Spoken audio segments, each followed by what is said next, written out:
여러분 안녕하십니까? 고수 서바이벌의 최은정입니다. 하이리치를 대표하는 최고의 전문가 두 분과 함께 2주 동안 다양한 이야기를 나누는 시간 고수 서바이벌. 오늘로써 벌써 대결 3일째를 맞았는데요. 오늘도 초심님과 독립선언님 자리해 주셨습니다. 안녕하세요. 네. 어제는 두 분이 팽팽하게 맞서다가 결국은 무승부로 끝이 났었는데요. 이렇게 해서 1승 1무로 현재까지는 초심님이 조금 더 앞서 나가고 있는 상황입니다. 자, 먼저 두 분의 소개 화면을 보여드릴게요. 자, 앞으로도 남은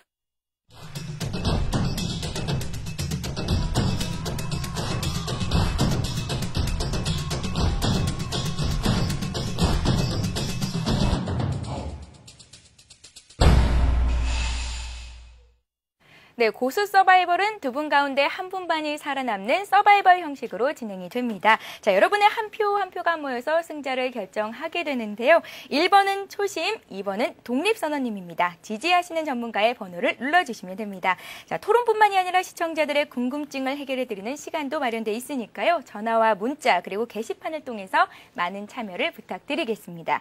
자, 9월 한 달간은 참여하시는 모든 분들께 하이리치 증권방송의 무료 3일 이용권을 드리고 있고요. 또 참여하시는 분들 중에 두 분을 추첨해서 7일 무료 이용권을 드리고 있으니까요. 많은 분들의 참여를 부탁드리겠습니다.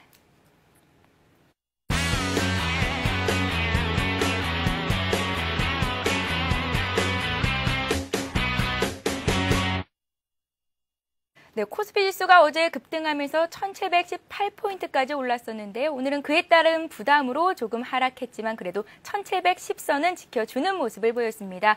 외국인 투자자들의 매수세는 계속해서 유입이 됐지만 매수 강도는 다소 주춤한 모습을 보여줬고요. 환율은 1200선 아래로 내려왔는데요. 시장 흐름이 앞으로 어떻게 이어갈지 먼저 진단을 내려보겠습니다. 초심님.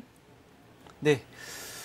일단 시장 부분들, 전일까지 제가 그런 말씀들을 많이 드렸습니다. 이 환율 부분, 물론 달러화 자체가 지속적인 약세에 대한 흐름들을 보여줄 것이다. 이 부분들은 아무래도 미국 정부에서의 경기 부양책들이라든지 이런 것들을 취하면서 유동성을 지속해서 공급을 하고 있죠. 그런데 여기에서 지켜봐야 되는 것이 환율 부분이다. 즉 환율 자체가 1200원 선 아래로 내려갔을 때 외국인 투자자들은 글로벌 달러화가 약세를 보일지언정 매수는 주춤할 것이다 라는 말씀들을 드렸는데 오늘장 바로 그러한 흐름들이 나왔었던 것이죠. 그렇다면 여기에서 과연 외국인 투자자들이 추가적으로 더 매수를 해줄 것인가 라는 것들을 고민을 해봐야 되겠는데요. 네. 실질적으로 지금 주가 수준에서 봤을 때 PBR이 1.3배 수준을 기록을 하고 있다는 것을 본다면은 결국 지금 현재 시점에서는 더 이상 저평가 국면이 아닙니다. 그러면 외국인 투자자들 입장에서는 이 시장에 대해서 과연 달러와 약세에 따른 대안으로서 우리나라 시장을 선택을 해줄 것인가라는 것들을 고민을 해봐야 되겠는데 쉽지 않겠죠. 왜냐하면 환율 부분들이 1100원대로 진입을 한 상태에서 이후에 추가적인 하락 이런 것들을 예상을 하기보다는 아무래도 외국인 투자자들 입장에서는 정부에서의 어떤 개입 이런 것들이라든지 그리고 반등에 대한 가능성들 이런 것들을 내비칠 수 있다라고 볼 수 있는 그 우려감들을 갖고 있기 때문에 결국 외국인 투자자들도 하나의 투자자들입니다. 투자자들이 가장 싫어하는 것은 불확실성이죠. 환율 부분에 대한 반등 이런 것들이 들어온다라면은 결국 그 부분들에 있어서 외국인 투자자들 더 이상 달러와 약세에 따른 대안으로서 우리나라 시장을 선택할 수 없다. 그러면 결국은 지금 시점에서는 이 환율 부분에 대한 이슈보다는 새로운 명분, 즉 시장에 대해서 매수를 해줄 수 있을 법한 새로운 모멘텀 자체가 발생되기 전까지는 아무래도 매수가 주춤할 것이고요. 그러면 결국은 지금 현재 시점에서 저평가된 국면에서 이제 벗어나가지고 수급에 의해서 상승을 하는 장이었는데 그 수급의 중심에는 분명 외국인들이 있다라고 말씀을 드렸었어요. 네. 그랬는데 그 외국인들이 이제는 매수를 주춤하고 있죠. 그렇게 되면 결국은 주가는 제한된 상승에서 머무르는 수준에서 그치지 않을까 이렇게 보고 있습니다. 네, 환율이 1200원 선 아래로 내려온 상황에서 외국인들의 매수세는 다소 주춤할 가능성이 있다라는 말씀을 해주셨는데요. 독립선언님의 의견은 어떻습니까? 예, 외국인 투자자들의 매수세가 오늘 하루 이제 주춤했죠. 그에 따라 이제 시장이 한 템포씩 쉬어가는 흐름을 좀 보였는데 오늘 하루 외국인의 매수 강도가 감소가 되었다고 해서 외국인의 그 매수 기조 자체가 전체적으로 좀 앞으로도 좀 주춤할 것이다. 이렇게 보는 것은 조금 빠른 시점이다라고 말씀을 좀 드리고 싶고요. 아무래도 개인적으로는 오늘부터죠. FOMC 연준회의가 열리고 또 G20 회담이 이번 주 24일과 25일 열리기 때문에 전반적으로 주간 이벤트를 앞둔 관망세가 오늘 우세하지 않았나라는 말씀을 좀 드리고 싶고요. 특히나 최근 들어서 외국인 투자자들의 매매 형태를 좀 보실 필요가 있는데 지난주 금요일 날 외국인 투자자들이 1조 3천억 원이라고 하는 역사상 두 번째 매수를 보여주었었는데 그때 당시에 매수는 역시나 달러 캐리 그리고 FTSE 선진국 지수 편입에 따른 선취매성 이러한 자금들이 프로그램상 비차익 매수를 통해서 시장을 통째로 매수하는 흐름을 보였었고요. 그리고 지난 월요일의 경우에는 외국인 투자의 매수 기조가 진행이 됐지만 비차익 매수는 유입되지 않으면서 시장이 한 템포 쉬었습니다. 근데 어제 같은 화요일 같은 경우에는 다시금 외국인 투자자들이 비차익 매수세가 유입이 되면서 또 시장을 통째로 매수하는 한 4,800억대 정도의 매수를 좀 보였고요. 오늘은 한 1,100억 수준의 매수를 보였습니다. 따라서 어떤 외국인 투자자들의 매수 강도가 하루 정도 감소했다고 해서 전체적으로 매수 강도가 앞으로 줄 것이다라고 예상하기는 좀 그렇습니다만 일단 현재까지는 이런 이벤트, 주간 이벤트의 흐름을 앞두고 있기 때문에 전반적으로 관망세가 우세했다라고 보시는 것이 적합하리라고 지고요. 일단 전체적으로 외국인의 수급에 큰 변화가 나타나기 전까지는 이제 조정 시 매수의 관점은 여전히 유효하다라고 말씀을 드릴 수 있겠고 문제가 되는 것은 실질적으로 조정이 안 들어오고 있다라고 하는 것이 문제가 되고 있기 때문에 지금 시점에서는 오히려 조정이 좀 들어온다라고 한다면 반겨줄 조정이 아닌가라고 말씀을 좀 드리고 싶습니다. 네, 지수는 1710선까지 올라갔지만 개인 투자자들 분들은 또 가지고 있는 종목들이 향후에 또 어떻게 움직일 것인지 이런 점들을 궁금해 하실 것 같은데요. 안전을 생각하시는 분들은 최근 들어서 외국인들이 많이 사고 있는 대형주 위주의 매매를 하고 계십니다. 자, 그렇다면 대형주는 과연 안전한 건지 먼저 초심님께 물어볼게요. 네, 대형주 부분들 결국 시장에서 어떤 논점이 되고 있는 부분들이 대형주 투자냐 아니면은 중소형주를 통해서 수익률을 노리는 매매냐 이런 부분들에 대해서 상당히 고민을 하고 있는 부분들이 있는데 저는 앞서 항상 방송을 통해 가지고 그런 말씀들을 좀 많이 드렸습니다. 대형주에 대한 매매 과연 선택할 필요가 있는가 그리고 대형주가 과연 안전한 것인가라는 부분들에 대해서는 항상 반박을 하는 의견을 좀 드렸었는데 네. 결국 그렇다면 지금 현재 시점에서 본다면 이런 대형주에 대한 투자 과연 고민을 해봐야 되겠죠. 결국 뭐 오늘 같은 경우에도 효성이라든지 하이닉스에 대한 흐름들을 한번 확인을 하셨을 겁니다. 효성 같은 경우에는 곧장 시초가의 이제 하한가에 대한 흐름들을 보여주면서 결국 내일장도 추가적인 하락에 대한 흐름들을 보여줄 수가 있겠죠. 시가총액이 3조가 넘는 종목 결국 개인들이 얘기를 하는 대형주죠. 그런데 대형주가 이런 급락에 대한 형태들을 보여주고 있습니다. 그렇다면 주식이라는 것은 모두가 위험 자산이죠. 실질적으로 주식 투자라는 것은 위험을 기초로 해가지고 수익을 노리는 것이다라고 볼 수 있겠는데 여기에서 안전을 찾는다? 저는 모순이다라고 말씀을 드리고 싶습니다. 그렇기 때문에 같은 매매를 한다라면은 대형주 같은 경우에 같은 위험을 내포를 하고 있다라면은 대형주보다는 수익률적인 측면에서 상당히 메리트가 있는 테마주에 대한 그 매매를 하는 것이 좋겠다라는 말씀들을 드리도록 하고요.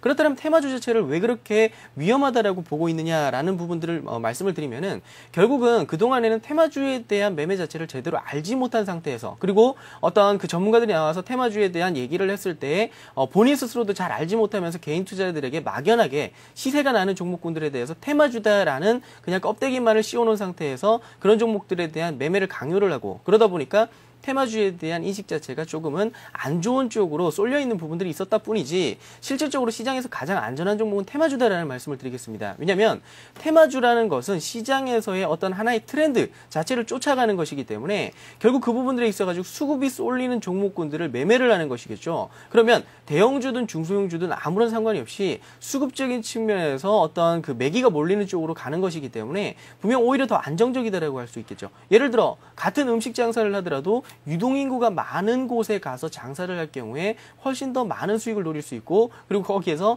실패할 확률은 더욱 낮아지겠죠. 그런 것과 마찬가지입니다. 결국은 대형주다 테마주다 나눌 것이 아니라 거기에 있어서 어떤 종목에 대해서 어찌 매매를 하는지에 대한 선택을 해야 되지 막연하게 그냥 대형주니까 안정적이다. 오늘 효성의 차트 그리고 하이닉스의 흐름들을 보시면서 그 부분들에 대해서 조금 고민을 해보시길 바랍니다.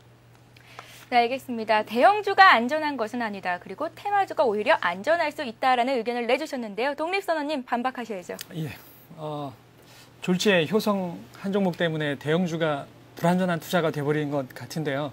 개인적으로도 오늘 효성의 그 하이닉스 인수전 참여하는 부분에 대해서 주가가 급락했던 부분은 일단 효성에 있어서 문제가 좀 크다라고 말씀을 좀 드리고 싶어요. 기본적으로 그 효성에 투자하고 있는 주주들에게 있어서 기존에는 절대적으로 이 하이닉스 인수전에 참여하지 않겠다라고 이야기를 하고 있다가 갑작스럽게 인수전에 참여하면서 주가가 이제 급락세를 기록을 했는데요. 오늘 그 호가를 보니까 그 하한가 잔량이 한 400만 주 정도 되더라고요. 기본적으로 거래량 대비 하한가 잔량이 한 10배 이상 좀 많았기 때문에 추가적인 하락은 좀 불가피하다. 따라서 효성의 그 작태는 거의 사기 수준에 가까울 정도로 분노를 금할 수는 없는 부분은 분명히 이 상도덕성의 문제가 있다라고 말씀을 좀 드리고 싶은데요. 그러나 그것 때문에 효성으로 인해서 대형주 투자가 불안전하다라고 하는 것은 우리 초심님께 말씀드리고 싶은 것은 대형주 투자가 위험하기 때문에 테마주 투자를 해야 한다라고 하는 것은 거꾸로 말씀드리면 주식 투자가 위험하기 때문에 선물 옵션 투자를 해야 된다라고 하는 이론과 똑같다라고 설명을 좀 드리고 싶습니다. 왜 그러냐면 시장에 참여하고 있는 모든 분들이 다 아시겠지만 대형주에 비해서 테마주들의 주가 변동성이 훨씬 더 높다. 주가 레버리지 자체가 훨씬 더 크다라고 하는 것, 그만큼 위험성이 더 높다라고 하는 것을 누구나 공감하는 부분이다라고 말씀을 드릴 수가 있는데요. 특히나 제가 올해 4월 달에 이 코스닥 시장의 경우에 상장 폐지 종목이 한 13개 정도 됐었고요. 네. 그리고 상장 폐지 사유 종목이 한 12개, 그리고 상장 폐지 우려 종목이 35개사에 달았습니다. 그러니까 현재 코스닥 상장사들이 870개 정도가 되는데 그 와중에 50개에서 60개 정도가 매년 이렇게 상장 폐지가 되고 상장 우려 종목으로 지정이 된다라고 하는 것 자체가 그만큼 위험도가 높다라고 말씀을 좀 드리고 싶고요. 또 있습니다. 기본적으로 그 코스닥 시장 본부에서 지난 16일 날 발표를 한 부분이 있는데요. 지난 16일 날 7곳이 무더기로 불성실 공시범인으로 하루 지정이 돼가지고 하루 거래 정지를 이뤘고요. 그리고 현재 9월 달 들어서 9월 15일까지 총 15개사가 조금 전에 말씀드린 것처럼 불성실 공시범인으로 지정이 됐습니다. 그만큼 시장에서 코스닥 시장이 시장의 투자자들로 하여금 신뢰성을 많이 여전히 못 받고 있다라고 하는 측면을 우리가 무시할 수가 없을 것 같습니다. 그래서 일단 대형주가 위험하다라고 먼저 이야기하기 전에 코스닥 시장 전반적으로 테마주들에 대한 이러한 이 신뢰를 먼저 투자자들로 하여금 얻어 나갈 필요성이 있다라고 말씀을 좀 드리고 싶습니다.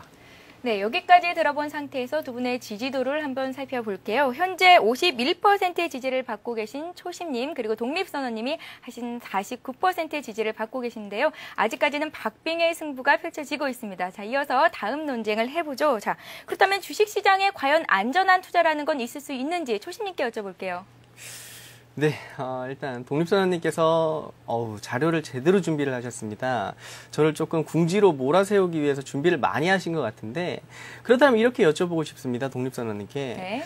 어떤 그 음식 장사를 하려고 합니다. 음식 장사를 하려고 하는데 저기 지방 변두리에 가서 월세를 적게 내고요. 그 다음에 거기에 있어가지고 권리금도 없는 그런 쪽에서 장사를 할 것이냐, 아니면 권리금도 많이 줘야 되고 월세도 많이 내야 되는 어떤 그 서울의 그 주변 보다는 중심권에서 장사를 할 것이냐라고 봤을 때는 당연히 후자를 선택을 하겠죠. 테마주도 마찬가지다라고 말씀을 드리고 싶습니다. 어떤 그 월세를 많이 내고요, 권리금을 많이 낸다라는 것 자체는 분명 장사를 하는 입장에서는 리스크 요인입니다. 하지만 테마주라는 것도 매 한 가지다라고 볼 수가 있겠죠. 거기에 있어가지고 제대로 된 종목을 발굴을 하고 그다음 시장의 흐름을 잘 읽어낸다라면은 거기서 얼마든지 큰 수익을 거둘 수 있겠고요. 안전하다. 결국은 주식 투자에서 안전성을 보장하는 것은 바로 수익이겠죠. 대형주 매매. 과연 1년 12달 중에 한 달 정도, 평균적으로 한 달 정도만 상승을 해주는 대형주를 매매를 할 것인가, 아니면은 거기에서 시장의 맥을 잘 짚어내고 거기에서 어떤 상승에 대한 흐름들, 수급이 몰리는 종목군들로서의 수익을 노릴 것인가라는 것들을 봤을 땐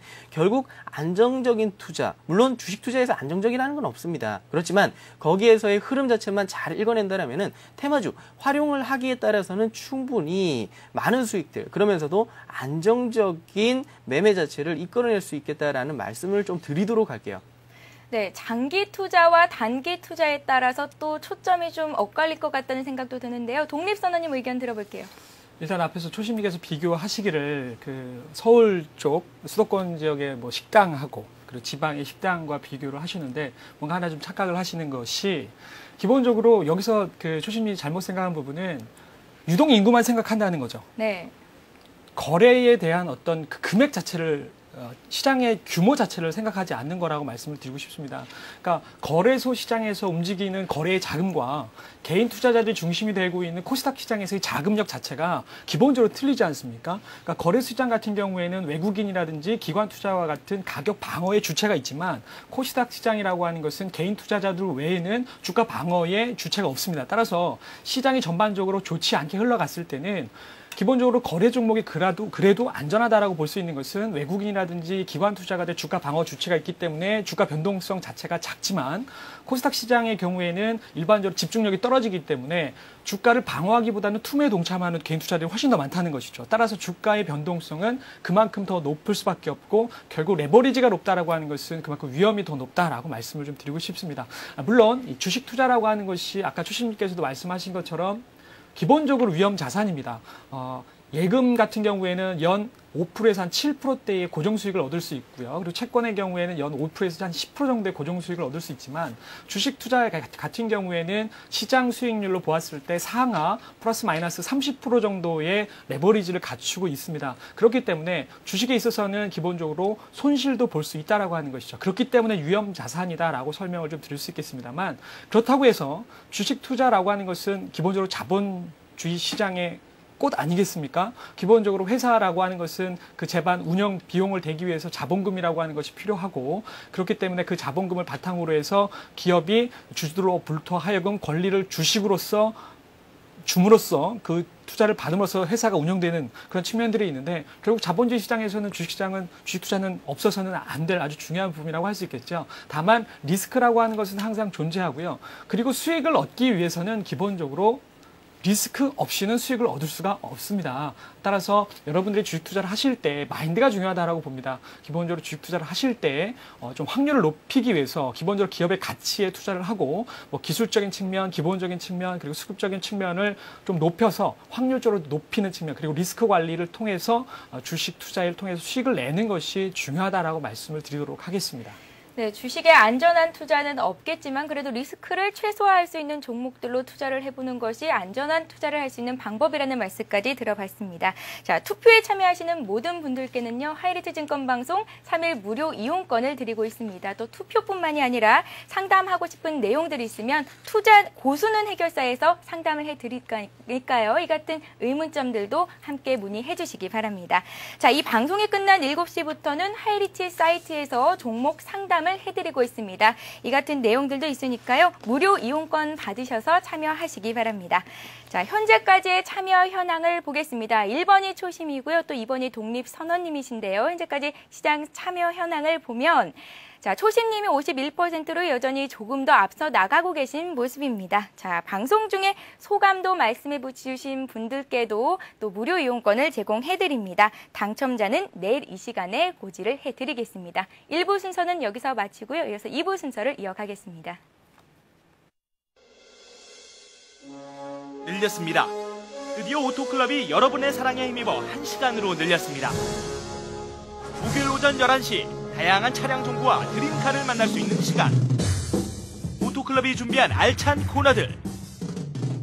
영화 속에 등장하는 명차를 소개하는 오토시네마. 재미있는 국내외 자동차 CF를 소개하는 오토CF. 최신 차량의 시승기를 생생하게 전하는 오토테스트. 전문가의 설명을 통해 자동차 기술과 부품을 소개하는 오토텍. 한 주간 자동차 업계의 소식을 정리하는 오토뉴스.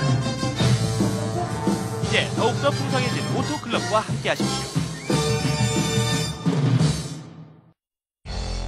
실시간으로 움직이는 증시 현장이 여러분의 눈앞에 펼쳐집니다. 이 시각 증시 상황과 아시아 증시 동향, 그리고 전문가의 발빠른 증시 진단까지 국내는 물론 글로벌 증시의 흐름까지 생생하게 전해드리는 맞춤형 증시 뉴스. 나우 경제브리핑과 함께하십시오.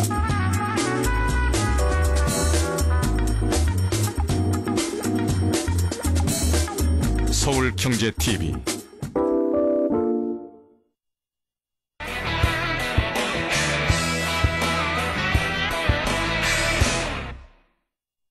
자, 오늘 시장을 뜨겁게 달군 이슈는 뭐니 해도 효성과 하이닉스일 텐데요. 어제 효성이 하이닉스에 대한 인수 의향서를 밝히면서 이에 따라서 오늘 효성은 하한가를 면치 못했고요. 또 하이닉스도 5% 정도의 조정을 받았습니다. 자, 과연 효성이 인수 여력이 있는 건지, 만일 인수를 했을 시에 또 기존에 하고 있는 사업과 어떤 시너지 효과를 발휘해서 수익성을 낼 수 있을지, 이 같은 부분들 얘기를 해보고요. 조금 이따가 종목 궁금증도 풀어드리도록 하겠습니다. 먼저 초신님께 여쭤볼게요. 네, 일단 효성, 하이닉스를 어떻게든 뭐 인수를 해보겠다. 인수 전에 뛰어들었던 부분들이 있는데, 결국 이런 모습들을 보여주는 건 시장에서는 그런 표현을 쓰고 있죠. 새우가 고래를 삼키려고 하는 모양새이다라는 판단을 하면서 아무래도 효성에 대해서는 하한가에다가 물량을 집어던지는 모양새들을 보여주었고요. 하이닉스 같은 경우에도 주인을 잘못 만났죠. 주인이 될 법한 효성 자체가 아무래도 이 하이닉스를 감당하지 못한다. 하이닉스에 대한 인수에 들어가는 자금 자체가 최소한 4조 원에 육박할 것으로 지금 보고 있는 상황에서, 거기서 아무래도 뭐 부채라든지 이런 것들이 상당히 많은 효성이 대략적으로 부채가 한 2조 원 정도가 되겠죠. 그런 부분들을 보신다라면은 결국은 감당을 할 수 없다라는 거죠. 그러면서 금호그룹과 비슷한 그와 같은 흐름들이 나올 수 있겠다라는 판단을 하면서 아무래도 조금 불확실성에 대해서 많은 무게중심을 주다 보니까 주가가 하락을 하는 양상이 나왔는데, 결국 그렇다면 효성이 하이닉스를 인수를 하는 것이 과연 바람직할 것인가 라는 것들을 봤을 때는 아무래도 부담 요인이 상당히 큽니다. 이 반도체 시장이라는 것 자체가 아무래도 업황이 좋을 때는 뭐 말 그대로 좋습니다. 거기에서 수익 자체도 많이 창출이 될 것이고요. 그렇기 때문에 효성 입장에서는 분명 긍정적인 요인이겠죠. 하지만 이 불황에 들어갔을 때는 그 반도체 시장만큼 돈을 많이 잡아먹는 곳이 없겠죠. 즉 돈을 쏟아 부어도 적자가 나는 사업이다라고 볼 수 있는 부분들이 있겠고, 그렇다면 결국은 거기에 있어가지고 하이닉스 과연 효성이 감내할 수 있을 것인가, 이런 것들을 봐야 되는데, 저는 아무래도 아니다라는 말씀을 좀 드리고 싶어요. 결국 그렇다면 어떤 뭐 효성이 영위를 하고 있는 사업과의 시너지 효과 자체를 논하기 전에 아무래도 소화 자체가 가능할 것인가, 새우가 고래를 삼킬 수 없듯이 효성 또한 하이닉스를 과연 소화해낼 것인가라는 것에 대해서는 의문점을 좀 달고 싶습니다. 네, 그렇다면 독립선언님은 어떤 의견이신지요? 예, 저는 뭐 하이닉스를 제외하고 효성만 놓고 말씀을 좀 드리고 싶은데요. 일단 기본적으로 우리가 한번 역발상으로 생각해 볼 필요성이 있습니다. 물론 시가총액 기준으로만 놓고 보면 절대 효성은 하이닉스에 대한 인수의 가능성이 그렇게 커 보이지는 않습니다. 다만 우리가 곰곰이 한번 생각을 해보면요. 현재 효성의 경우에 그 현금성 자산이 현재 1,600억 정도의 현금성 자산을 보유하고 있습니다. 근데 현재 총 부채가 한 2조 1,000억 정도가 되고 있습니다. 연 이자 비용만 1,400억에서 1,500억 정도가 되고 있습니다. 그만큼 이자 비용을 대기에도 빠듯하다라고 말씀을 드릴 수 있기 때문에 은행에서 대출을 받기조차도 굉장히 힘들다라고 말씀을 드릴 수 있는데요. 자, 그런데 효성의 경영진이 그럼에도 불구하고 하이닉스 인수전에 참여했다라고 하는 것은 우리가 좀 더 단순하게만 너무 놓고 생각할 것보다는 뭔가 하이닉스 인수 이후의 시나리오를 갖고서 이렇게 작업을 진행하는 것이 아닌가라고 말씀을 좀 드리고 싶습니다. 그래서 물론 그것이 좀 더 구체적으로 어떤 시나리오를 가지고 있는지에 대해서는 좀 더 고민해 볼 필요가 있겠습니다만, 그냥 단순 비교상으로 놓고만 봐도 하이닉스를 인수한다는 것 자체가 굉장히 부담스러운 상황인데, 그리고 재무 투자자를 필요로 하고 있는 상황에서 재무 투자를 구하는 곳조차도 불확실한 그런 측면이 있음에도 불구하고 효성의 경영진이 하이닉스 인수전에 나섰다라고 하는 것은 무언가 우리가 한 번 더 역발상으로 고민해 볼 필요가 있다라고 말씀을 좀 드리겠고요. 개인적으로는 오히려 하이닉스 인수에 대한 무산이 전개가 될 경우에는 효성의 경우에는 저평가 메리트가 굉장히 부각이 되면서 오히려 더 메리트가 생기는 과정이다라고 저는 생각을 합니다. 최근에 효성이 대략 2만 원대의 저점으로부터 10만 원대까지 한 500% 정도의 상승을 보였습니다. 그만큼 어떤 매수하기에는 상당히 비싼 그런 측면이 있었습니다만, 결국 하이닉스 인수에 따른 무산으로 인해서 결국 주가가 최근에 뭐 지금도 내일장에서도 추가적인 하락에 불가피한 상황인데요. 결과론적으로는 하이닉스 인수를 떠나서 무산으로 가게 된다라고 한다면 자산 가치 흐름을 보았을 때 효성의 경우에는 충분히 싼 저평가 국면에 들어가는, 진입을 하는 부분이 있기 때문에 오히려 그것은 매수할 수 있는 좋은 기회가 되지 않겠나. 특히나 한화의 경우에도 대우조선해양에 대한 인수로 인해서 주가가 급락을 했었습니다만, 결국에는 최근 들어서 한화 주가를 보시면 아시겠습니다만 결국 다 회복을 했거든요. 그만큼 효성만 놓고 본다면 오히려 무산으로 인한 어떤 주가 하락세가 더 추가적으로 진행된다라고 한다면 저가에 그만큼 좋은 가격에 매수할 수 있는 기회가 되지 않겠나 이렇게 판단을 해볼 수가 있겠습니다. 네, 효성의 하이닉스 인수가 무산이 된다면 오히려 효성에는 저가 메리트가 될 수 있는 기회가 될 수 있다는 말씀까지 들어봤습니다. 이렇게 해서 오늘 토론을 정리하고요. 이어서 고수는 해결사를 이어가겠습니다.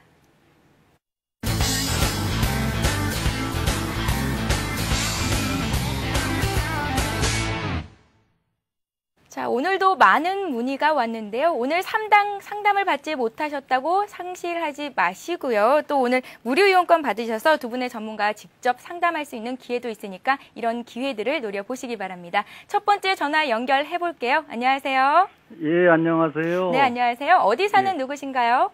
저기 대림동 사는 정호영인데요. 네, 대림동 사신다고 하셨고요. 어떤 예. 종목 상담 원하십니까?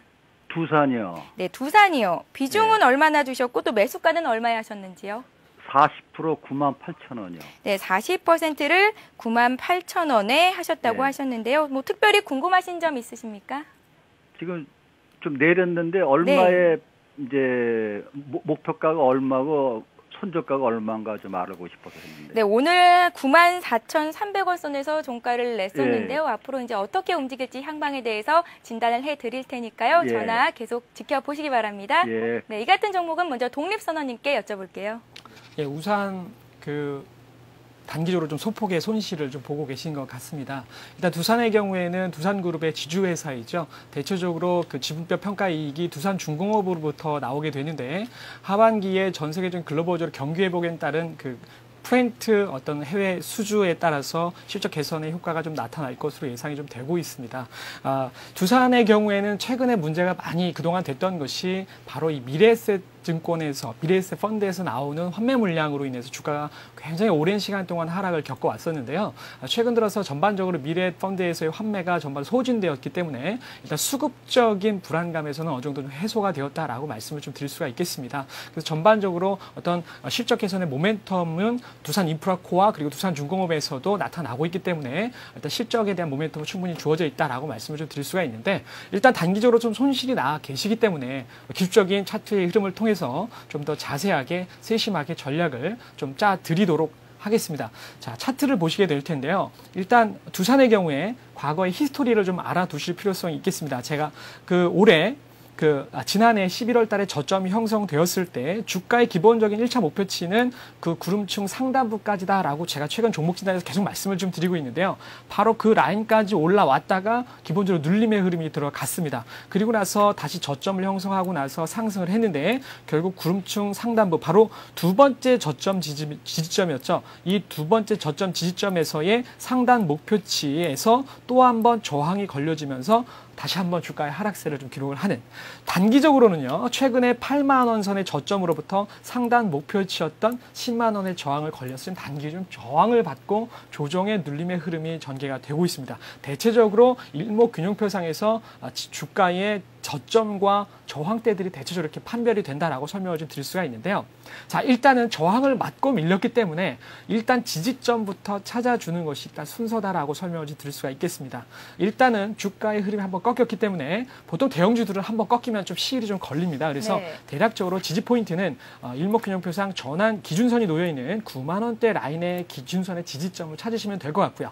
바로 이 10만 원대의 저항을 넘게 된 경우 그 다음에 목표 주가는 바로 이제 12만 5천 원까지 갈 수 있는 모멘텀은 가지고 있다라고 볼 수가 있겠습니다. 그래서 일단은요, 손실률이 뭐 큰 폭으로 나와 있는 상황은 아니시기 때문에 단기적인 접근을 일단 수익이 확보가 되시면서 간다면 중기적으로는 보유가 가능하다라고 말씀을 드릴 수가 있습니다. 그래서 일단 9만 원의 보유선 하에서 근본적인 중기적 목표가는 12만 5천 원을 제시를 해드릴 수가 있는데 그냥 무작정 보유해 나가시기보다는 일부분 단기적으로 어느 정도 일정 부분 수익을 좀 확보해 놓으신 상태에서 중기적 보유를 해 나가실 필요성이 있겠고 그리고 9만 원 선에서의 리스크 관리는 충분히 해두실 필요성이 있겠다. 현재 사실 두산의 생명선은 8만 7천 원인데요. 8만 7천 원까지 보유로서 손실을 늘려가면서 대응하시라고 하기에는 손실률이 너무 커지기 때문에 일단 9만 원 선에서 한번 손절로서의 어떤 보유선을 가져가실 필요성이 있겠고 다시 한번 재차 저가 매수에 나서신다면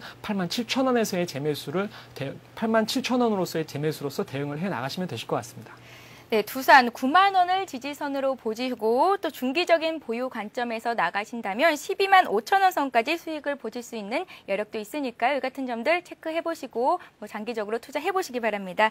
네, 이어서 게시판 상담을 하나 해보겠습니다. 자, 게시판을 보면요. 네, 대창 단조에 관한 연락이 왔는데요. 올해 4월부터 보유를 하고 계시다고 했고요. 또 2분기 실적 발표한 이후에 계속 하한가를 맞고 있는데 향후 전망을 부탁드린다고 했습니다. 대창 단조에 관한 종목은 오늘 초심님께 여쭤보도록 하죠. 네, 대창단조 건설 중장비 업체에서 국내 1위다라고 볼 수 있는 부분들이 있겠죠. 이러한 그 장비 업체들 같은 경우에는 그 뭐 4대강 정비 사업이라든지 이런 SOC 사업에 대한 투자가 확대될 경우에 상당한 수혜를 기대를 해볼 수 있습니다.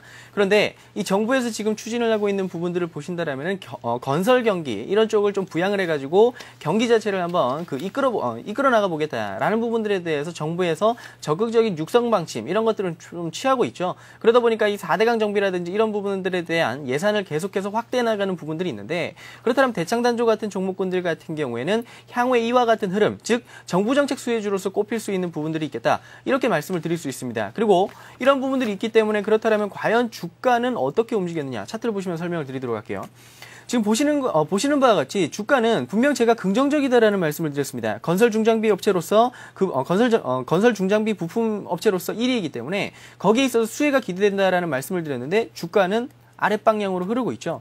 이와 같은 흐름들을 보여준 것은 아무래도 지난해 연간 70억 원 정도의 키코 손실이 있었어요. 그러다 보니까 거기에 대한 우려감들과 같이 이 부분들에 즉 실적에 대한 우려감으로 인해서 이런 흐름들을 보여줬다라고 볼 수 있는 부분들이 있겠는데 그런데 이 부분에 있어서는 올해 3월 정도에 이제 계약이 만료가 되었죠. 만료된 상태에서 지금 현재 시점부터는 어느 정도의 기업에 대한 가치만을 놓고서 상승을 보여줄 것이다라는 것들을 보면 될 것 같은데 일단 뭐 지난해 매출이라든지 그다음에 영업이익, 순이익 이런 것들이 모두 급증을 하는 형태들을 보여줬었습니다. 그러면 주가 수준도 고점에서 꽤나 밀려 있는 상황이고요. 여기에서 이제 향후에 정부에서 SOC 사업이라든지 이런 쪽에 대한 복합적인 투자 자체가 이루어진다라면은 주가 상승의 명분이 하나 생기는 것이죠. 그러면 결국 이런 종목군들은 어떤 시장의 중심에 서고요. 그 다음에 상승에 대한 명분이 쌓이면은 자연스럽게 수급이 붙기 마련입니다. 하지만 지금 현재 시점에서는 추세 자체가 조금은 아랫방향으로 쏠려 있죠. 그러면 여기에서 이제 보여줘야 되는 건 하방 경직성.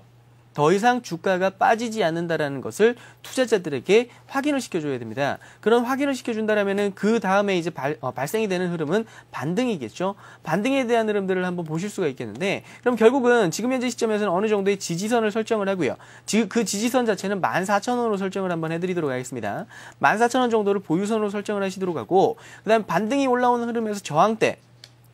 17,500원 정도를 1차 저항대로 보시고요. 그 다음 2만원대를 2차 저항대로 보시면서 여기에 대한 돌파를 보여주느냐. 즉 추세 자체만 깨지 않는다면 보유 전략 그대로 취하도록 하겠습니다. 아무래도 4대강 정비라든지 이런 것들이 계속해서 진행되고 있는 상태에서 분명히 건설 중장비 부품 쪽에 대한 수요는 분명 발생이 될 것이다. 그러면 실적 부분에서의 개선 그리고 증가 이런 것들이 충분히 나올 수 있겠죠. 이 부분들이 바로 명분으로 작용을 하면서 어느 정도의 시세에서의 상승 파동 이런 것들을 기대를 해볼 수 있기 때문에 지금 상황에서는 14,000원에 대한 이탈만 없다라면은 보유 전략 그대로 취하시도록 하고요. 매수가가 조금 높은 부분들이 있는데 그 부분까지 가기에는 시간이 많이 걸리겠지만은 각 저항대에 대한 돌파를 보여준다라면 못 갈 만한 그런 주가 수준은 아닙니다. 그러므로 추세선만 지지 여부들을 체크를 하면서 보유 전략 그대로 취하시길 바랍니다. 네, 알겠습니다. 이어서 문자 메시지를 통한 상담을 하나 해보겠습니다. 끝번호가 0243님 보고 계시죠? 잘 보시기 바랍니다. 자, 현대제철에 대한 종목에 문의를 주셨고요. 매수가는 78,400원, 비중은 한 50% 정도 되신다고 하셨는데요. 지난해 말에 급격히 주가가 떨어진 이후에 거의 다 만회를 했습니다. 제가 아는 분도 이 종목을 갖고 계신데요. 앞으로도 계속해서 상승해 나갈 수 있을지 이번에는 독립선언님께 여쭤볼게요. 네, 지난해 말에 매수를 하셔가지고 회복이 되었다라고 하는 것을 말씀을 드리니까 굉장히 축하드린다는 말씀을 좀 드리겠습니다. 거의 주가 자체가 뭐 25,000원대까지 하락을 했던 종목이 최근에 85,000원까지 상승을 했는데요. 이제 회복이 되었다라고 하시니까 굉장히 힘겨운 시간을 보내시지 않으셨을까라는 생각이 됩니다. 네, 저한테 자살할 뻔했다고 하더라고요. 그렇군요. 네. 매수 단가를 보면 최근에 매수하신 줄 알았는데 굉장히 오랜 동안 보유하셨던 것 같은데요. 현대제철의 주가 흐름이 어느덧 역사적 신고가를 그렇게 멀리 앞두지 않은 상황까지 지금 주가가 상승해 있는 상황입니다. 그만큼 실적 모멘텀을 갖추고 있다라고 말씀을 좀 드릴 수가 있는데요. 기본적으로 현대제철의 경우에는 4분기부터 3분기 시점에 단행하는 제품 가격 인상으로 인해서 수익성 개선이 다 나타날 것으로 예상이 된다라고 설명을 좀 드릴 수가 있겠습니다. 기본적으로 이제 중국이라든지 미국의 그 철강 업체들의 조각 능력이 큰 폭으로 증가를 하고 있는데요. 여기서 여러분들이 주목할 만한 것은 경쟁 국가에서의 조각 능력이 향상된다고 해서 현대철이 좋을 필요가 있겠는가. 그러나 그만큼 경기가 좋지 않은 상태였었기 때문에 전반적으로 중국과 미국의 조각 능력이 항상 크게 증가했다라고 하는 것은 경기 회복의 신호로 받아들이셔도 무리가 없겠다라고 볼 수 있겠고, 결국 그런 실적에 대한 기대감이 현재 주가에 반영되고 있다라고 보실 수가 있겠습니다. 자, 어렵사리 수익권까지 이제 진행을 하셨는데요. 제가 그럼 단기적으로 측면을 좀 고려해서 자세하게 기술적인 차트의 흐름 속에서 전략을 좀 제시를 해 드리도록 하겠습니다. 자, 매수하신 단가 78,400원 정도 되신다라고 말씀을 좀 드렸습니다. 그래서 일단 여기서 대응을 하실지는 모르겠습니다만 워낙 오래 들고 오셨기 때문에 단기적으로 알아두시는 것은 뭐 나쁘지 않겠죠. 주가가 88,500원의 고점이 형성이 되었을 때 단기적으로 이 라인이 중요하다라고 해놓은 가격이 단기적입니다. 바로 이제 이 라인이 될 텐데요. 84,000원대의 라인이 일단 단기적으로는 소폭의 지지권이 형성되어 있다라고 말씀을 좀 드리겠고, 큰 폭으로 하나의 추세의 생명선이다라고 말씀드릴 수 있는 영역은 바로 이 라인이 되겠습니다. 고점 88,500원 형성 시에 주가의 추세 중심축, 즉 제가 어제부터 계속 추세 중심축 이야기를 하고 있는데 75,000원대 라인의 추세 중심축을 갖추고 있습니다. 그러니까 이 종목이 크게 눌리더라도 75,000원대 초반까지는 눌릴 수 있다라고 하는 것은 염두해 보고 갈 필요성이 있겠죠. 그러나 거기는 매수의 관점이지 또한 매도의 관점은 아닙니다. 따라서 제가 봤을 때는 그렇습니다. 오랜 시간 또 보유했던 만큼, 또 그리고 이제 수익으로 전환된 만큼 이제 수익을 잘 지키고 방어하는 것도 좀 필요해 보인다라고 말씀을 좀 드릴 수가 있는데요.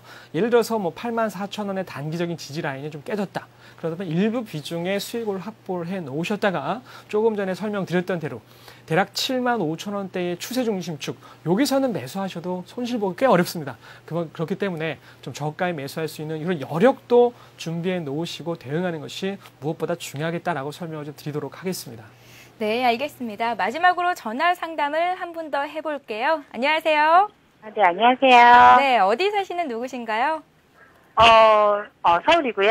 네, 서울 사시고요. 네, 그냥 운주 운혁이 엄마예요. 네, 알겠습니다. 어떤 종목 네. 상담받기 원하시는가요? 저기 종목은요. 네. 그 동양 강철이고요. 동양강철이요? 네, 매수가와 비중은 얼마나 되시죠? 제가 2,990원에 매수를 네. 했는데 한 50%인가 50% 정도 비중을 가지고 있는데요. 네. 예, 지금 아직 뭐 손실 보는 단계는 아닌 거 잘 아시겠지만 저기 만약에 지금 제가 한 매도 시점을 어느 정도 때 좀 잡았으면 하고, 만약에 이제 눌림목 현상이 왔을 때요. 다시 매도를 하고 나서 다시 추가 매수를 해도 이렇게 중장기로 볼 수 있는 종목인지 네. 그거 좀 상담을 좀 드리고 싶거든요. 네, 알겠습니다. 이 종목은 초심님께 여쭤볼게요. 네. 네, 고맙습니다. 네, 최근 들어서 철도 관련주가 오르면서 이 동양강철에도 또 매수세가 유입이 되고 있는 것으로 풀이가 되는데, 초심님 이 종목 어떻게 보십니까? 네, 일단 뭐 종목에 대한 매수 접근 아주 잘 하셨다라고 말씀을 드리도록 하겠습니다. 아무래도 지금 근래에 어떤 하나의 테마가 형성된 것이 철도 관련주들이 테마로서 이제 형성이 된 상태이죠. 이것은 아무래도 정부에서 녹색 교통망을 어느 정도 구축을 하겠다. 이것은 어찌 보면 환경에 대한 부분, 환경 파괴에 대한 부분들 자체를 조금 축소시키면서 더불어 가지고 경기 자체도 부양을 시킬 수 있는 하나의 모멘텀으로서 만들어 보겠다라는 것인데, 정부에서 대략적으로 126조 원 정도를 투자를 해가지고 거기에 있어가지고 5대 강역권, 그리고 강원 지역과 제주 지역으로 나눠가지고 하나의 그 교통망을 구축을 하겠다라고 했습니다. 그런 부분들에 있어가지고 철도 관련주들이 시세를 주고 있는데, 이 동양강철 같은 경우에는 그 현대로템이라든지 이런 쪽에 대한 그 납품, 실질적으로 그 뭐 철도 부분이 아닌 뭡니까? 네. 철도 차량 부분들에 대한 어떤 그 내외장재에 대한 실제적인 납품 이런 것들을 보여주고 있는 부분들이 있는데 그 부분들에 있어가지고 아무래도 시세 파동들이 형성이 되었다라고 말씀을 좀 드릴 수가 있겠어요. 뭐 그 외에도 뭐 KTX 호남선에 대한 독점 계약권 이런 것들을 갖고 있는데 여기에서 봐야 되는 부분들이 무엇이냐? 테마주라는 것은 시세가 났을 때 챙겨줄 수 있어야 됩니다. 실질적으로 어떤 하나의 뉴스, 이 동양강철에 대한 어떤 뉴스가 부각이 되면서 시세 파동들이 전일 형성이 되었었죠. 이런 자리에서는 1차적으로 좀 챙겨주셔야 됐었고요. 그리고 비중 자체가 50%다라는 것은 조금 무모한 투자가 될 수 있습니다. 시세의 변동폭, 어떤 테마주에 대한 그 주가 변동폭은 분명 크게 형성이 되는 부분들이 있는데 그럼 결국은 이런 자리에서 적당량 챙겨주셨어야 되고 그다음 비중 자체도 너무 많다라는 것들. 그럼 결국은 지금 현재 시점에서는 보유 마지노선 타이트하게 갈 수밖에 없습니다. 3,200원 정도를 설정을 해드리고요. 이 자리 자체를 이탈을 한다면 어느 정도 챙겨주시는 전략을 좀 취하시도록 하고 그 자리에 대한 이탈만 없다라면 보유 그대로 하겠습니다. 하지만 여기에 있어가지고 비중 조절을 조금 원하신다. 그렇다면 지금 현재 50%를 들고 있는 상태에서의 30%를 3,200원 정도 이탈할 때 정리를 하시고 마지노선 매수가 2,990원이기 때문에 3,000원으로 설정을 해드리도록 할게요. 나머지 20%의 물량 자체를 그대로 끌고 가시는 전략을 취하도록 하면서 수익을 극대화하는 전략. 단 여기에 있어가지고 추가적으로 강세를 보여주면서 3,600원이 넘어간다라면은 대부분의 물량을 정리를 하고 10%의 물량만 가지고서 대응을 하시는 그리고 추가 매수 자체는 고려치 않으시길 바랍니다. 지금 현재 시점에서 보신다라면은 이 철도 차량 관련해가지고 어떤 시세 파동들이 형성이 됐었는데 뭐 대하티아이라든지 이런 종목군들이 오늘장 시세를 힘겹게 내고 나서 결국은 무너지는 양상들을 좀 많이 확인을 하셨을 겁니다. 그렇기 때문에 이 종목 또한 어찌 보면은 후발적 시세 파동들을 줬기 때문에요. 그럼 결국은 이 철도 테마가 2차적인 시세 파동들을 주지 않는다라면은 시세는 지지부진한 형태들을 나타낼 수 있겠다. 그리고 테마주에 대한 부분들은 시세가 나면은 챙겨주는 게 기본입니다. 중장기 투자 이런 것들 어차피 주식시장에서의 중장기 투자는 없다라는 말씀 다시 한번 드리면서 비중 조절을 하시면서 수익을 잘 챙겨가시는 전략 그렇게 좀 취하도록 전략을 제시를 해드리도록 하겠습니다. 네, 알겠습니다. 이렇게 해서 전화와 문자 게시판을 통한 상담까지 들어봤습니다.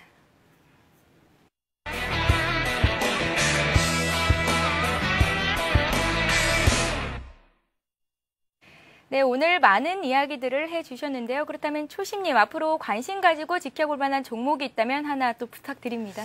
네, 일단 지금 현재 시점에서 본다라면은 실질적으로 어떤 시장에 대한 부분들 먼저 감안을 하면서 아무래도 뭐 중대형주들 이런 것들을 공략을 하기엔 조금 부담스러운 면들이 있어요. 그리고 어떤 경기에 민감한 종목군들 이런 것들 같은 경우에는 물론 경기 회복을 보여주고 있지만은 그 부분들에 있어서 주가가 선반영한 측면 그리고 너무 급등을 보여준 부분들이 있기 때문에 그런 종목군들보다는 좀 내수적인 성격을 띠면서도 성장성까지도 내포를 하고 있고 거기에서 주가 수준 자체도 상당히 매력적인 종목 그런 종목을 좀 말씀을 드리도록 하겠습니다. 일단 차트를 보시면서 좀 설명을 드릴 건데요. CJ 인터넷이죠. CJ 인터넷에 대해서 좀 말씀을 드리도록 할게요. 지금 주가에 대한 흐름들을 한번 보신다면은 현재 상황에서 보시면은 어느 정도의 하락에 대한 흐름들, 그동안에 기관 투자자들의 버림을 받았었던 종목이다라는 말씀을 좀 드리도록 할게요. 그런데 여기에서 조금 봐야 되는 부분들이 이제 서서히 시세에 대한 파동들을 주기 위한 준비를 보여주고 있고 기관에서의 매수 자체가 들어오고 있는 부분들이 있습니다. 그렇다면 결국은 기관의 어떤 버림을 받았었던 종목에 대한 재매수가 들어온다라는 것은 이후에 수급적인 바탕을 통해 가지고 주가의 부양 자체가 만들어질 수 있겠다. 그리고 제가 앞서 말씀드렸다시피 경기에 크게 민감하지 않은 종목이다라는 말씀을 드렸었는데 결국 이러한 게임주들 같은 경우에는 그 어떤 내수적인 부분들에서의 기본적인 매출 자체가 발생이 되는 부분들이 있겠고요. CJ 인터넷 같은 경우에는 뭐 서든어택이라든지 마구마구 온라인 이런 부분들을 통해 가지고 해외 시장에 대한 공략까지도 하고 있는 부분들이 있습니다. 이런 것들 자체가 바로 성장성으로서 인정이 될 수 있는 부분들이 있겠죠. 결국은 내수 시장에서의 안정적인 매출과 그다음에 해외 시장에서의 그 꾸준한 성장성 이런 것들을 내포를 하고 있기 때문에 그런 부분들에 있어서 충분히 주가에 대한 상승 명분으로서 작용을 할 수 있겠다라는 말씀을 드리도록 하고요. 마지막으로 현재 시가총액을 보신다면 대략적으로 3천억 수준을 유지를 하고 있습니다. 그런 상태에서 현금성 자산이 대략적으로 1,000억 정도를 가지고 있는 상황이죠. 그러면 이 부분들을 감안을 한다면 실질적으로 올해의 뭐 PER이든지 이런 것들을 본다면 대략적으로 7배 정도 수준을 유지를 하고 있다. 그러면 주가 자체는 지속적인 반등에 대한 가능성들을 내포를 하고 있고요. 결국 이 상황에서의 시세 파동들을 한번 기대를 해볼 수 있기 때문에 여기에서 그 CJ인터넷에 대한 그 매수 접근 대략적으로 13,500원 정도에서 접근을 하도록 하고요. 그다음에 손절가 자체는 조금 타이트하게 가져가도록 하겠습니다. 12,900원, 5% 정도가 되겠죠. 12,900원에 대한 손절가를 잡으시고 마지막으로 목표 주가는 여기에서 이제 추가적인 시세, 강세 파동들이 들어온다라면은 충분히 시세를 줄 수 있기 때문에 1차적으로는 15,000원 정도를 볼 수 있겠지만 2차적으로 18,000원 정도를 보시면서 매매에 임하신다라면 충분히 수익을 가져갈 수 있겠다. 그렇게 말씀을 좀 드리도록 하겠습니다. 네, 오늘 코스피 지수는 1710선을 지켜주면서 소폭 하락하면서 장을 마쳤습니다. 그렇다면 내일장 투자 전략도 해봐야 할 텐데요. 내일장 전망은 어떻게 하고 계신지 독립선언님께 좀 짧게 전망 부탁드릴게요. 예, 개인적으로는 뭐 맨 앞에 서두에서도 설명을 좀 드렸습니다만 이번 주가 그 주간 이벤트들이 줄비하게 놓여있는 주간입니다. 그래서 어제 그 시장 전망을 해드리면서 사실 개인적으로는 어떤 이벤트들을 앞두고 선 조정이 좀 들어왔다면 상승의 모멘텀으로 작용될 가능성이 좀 있겠습니다만 먼저 이벤트를 앞두고 선 상승이 좀 들어왔기 때문에 오히려 이러한 이벤트들로 인해서 오히려 조정의 빌미가 제공될 가능성이 있다. 그런 측면으로 설명을 좀 드렸습니다. 그래서 일단 외국인 투자자들의 매수세의 강도도 한 차례 좀 감소가 좀 되어 있기 때문에 내일장에 있어서는 여러분들이 다시금 외국인 투자자들의 비차익 매수세가 시장을 통째로 매수하는 그런 강한 매수세가 유입이 되어준다라고 한다면 역시나 시장은 가는구나라고 생각해 볼 수가 있겠고요. 또한 외국인의 매수 강도가 또한 감소해 나간다라고 한다면 역시나 주간 전망, 주간 이벤트에 따른 전반적인 시장의 관망세가 우세하구나라고 판단해 보실 필요가 있습니다. 따라서 시장에 조정이 들어간다면 여전히 조정시 매수 관점인데 조정시 매수 관점이기 때문에 시장이 좀 더 눌릴 때까지는 기다리실 필요성은 있겠죠. 따라서 현재는 전반적으로 매수세보다는 관망세가 우선인 그러한 구간이기 때문에 한 템포 좀 쉬어가는 그런 시점이 좀 필요하다라고 설명을 좀 드리겠고요. 저는 뭐 주식 이번에는 관심 종목을 말씀드리지 않은 것도 일단 포트폴리오에 있어서 어제는 제가 식음료 쪽 종목에서 한 종목을 좀 선택을 해드렸습니다만 우선적으로 매수를 하고자 했던 IT와 자동차 업종에 있는 그런 종목군들은 좀 조정을 통해서 템포를 좀 조절해 나갈 필요성이 있기 때문에 그러한 종목군들은 좀 매수 기회를 기다리는 것이 좋겠다라고 설명을 좀 드리도록 하겠습니다.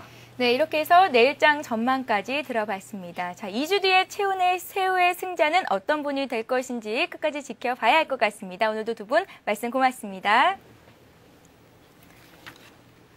네, 고수 서바이벌 논쟁에 참여해주신 분들께 감사의 모든 분들께 감사의 말씀을 드립니다. 오늘까지 현황을 살펴보면요. 초심님이 46%의 지지를 받고 계시고요. 자, 역전이 됐습니다. 독립선언님 54%의 지지율을 보유하고 계십니다. 자, 방송 중 참여하시는 분들 중 2번을 추첨해서 하이리치 7일 무료 이용권을 드리고 있는데요. 행운의 주인공이 뽑혔습니다. 휴대폰 뒷자리 9929님 그리고 9743님 축하드립니다. 네, 그리고 9월 한 달간 참여하시는 모든 분들께요. 하이리치 증권방송에 무료 체험권 3일권을 드리니까요. 또 시청자 여러분들의 많은 참여를 부탁드릴게요. 또 그리고 서울경제TV와 하이리치 제휴 기념으로 1599-7770번으로 문의 주시는 분들께 선착순 300명을 추첨을 해가지고요. 또 VIP 무료 이용권을 드리고 있으니까요. 많은 참여를 또 부탁을 드리겠습니다. 네, 고수 서바이벌 저희가 준비한 소식은 여기까지입니다. 이어서 7시부터는요. 부자 되는 증권방송 하이리치 스튜디오에서 또 진단 방송이 진행될 예정입니다. 보유하고 계신 종목들 궁금하신 점 있으시면 가지고 가셔서 모든 상담을 받아보시기 바랍니다. 저희가 준비한 소식은 여기까지고요. 저희는 다음 이 시간에 다시 뵙겠습니다. 고맙습니다.